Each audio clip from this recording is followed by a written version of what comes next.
માટે મૂવી બનાવે? સાહેબ, હું એક વેપારી માણસ છું, આપણે નથી સેલિબ્રિટી, નથી પોલિટિશિયન્સ, આપણા જીવન ઉપર મૂવી ન બને કોઈ દિવસ. પણ આ બનાવવા પાછળનું કારણ જ હતું કે લોકોને પ્રેરણા મળે, લોકોને રિયાલિટી ખબર પડે કે ભાઈ ચેલેન્જીસ નો મતલબ ઈ નથી કે તમે ગયા. હું લાસ્ટમાં તમે મારો વિડીયો તમારો હું લાઈવ જોયો હમણાં, તમે કીધા જે હું બોલ્યો કે ભાઈ જીવનમાં ક્યારે તમે બોલો નહીં પ્રોબ્લેમ્સ છે. પ્રોબ્લેમ્સ છે જ નહીં.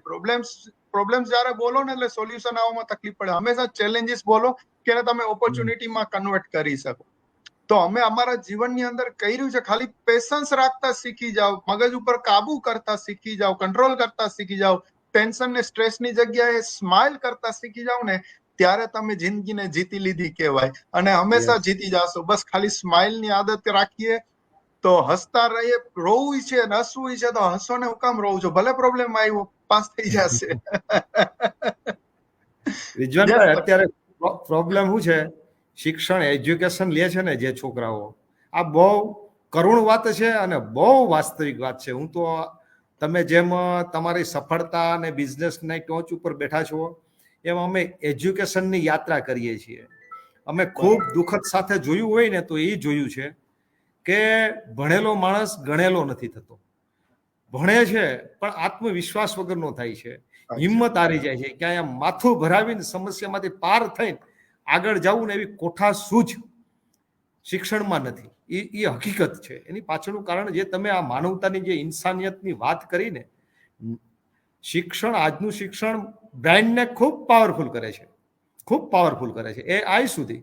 પણ હાર્ટ ઉપર એમનું મૂલ્યલક્ષી માણસ થાય, એનું નૈતિક ઘડતર થાય, માણસ સાથેનો માણસનો વ્યવહાર શુભ થાય, સારો થાય, માણસને માણસ સમજે, કીડી મકોડો ન સમજે. તમે એ ટોચ ઉપર બેઠા હોવા છતાં તમે એવું કહો છો કે પૈસા મહત્વના છે, જરૂરી છે, પણ સર્વસ્વ નથી. આ માણસ જ્યારે શીખી જાય ને તો માણસને જીવન જીવતા આવડી જાય. 100%.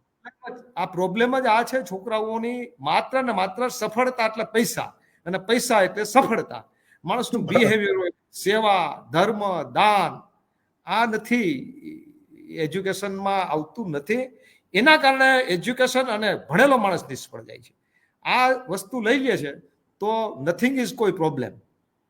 માણસ પાસે આજે તમારી પાસે રિઝવાનભાઈએ જે વાત કરી, છોકરાઓ તમે સાંભળતા હો, એમને કહું છું કે આ પિક્ચર જોતા જોતા હું 5 વખત રેડ્યો છું. 5 વખત સાહેબ.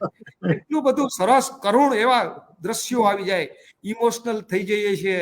જે મિત્રોને જેની સાથે એટલા બધા પોઝિટિવ, ક્યારેક ક્યારેક તેમ આટલું બધું પોઝિટિવ રહેવાનું, એના વિશે વિચારવાનું નથી. એના વિશે કોઈ કહે કે આમ કર્યું, ના ના, એ મેરે રિશ્તેદાર હી હે, કોઈ મુજે દિક્કત નહીં હે. આટલી મને એમ લાગે રિઝવાનભાઈની સફળતાનું કારણ બીજા તો ઘણા બધા છે. એમણે જે વાત કરી, બ્રહ્મ મુહૂર્તમાં ઉઠવું, પોઝિટિવ થિંકિંગ, આ બધું તો છે જ. પણ એને નાનપણથી જે પરમાત્મા છે, જે કુદરત છે, જે ખુદા છે, એની ઉપરની આસ્થા, આ આસ્થા આવી જાય ને તો ગમે એવી સમસ્યા આવી જાય માણસને, ગમે એવી સમસ્યા આવી જાય, ખબર જ હોય કે પાર ઉતરી જ જશું. પાર ઉતારનારું કોઈ આપણી સાથે, આપણી પાસે, આપણી ઉપર, આપણી અંદર બેઠું છે.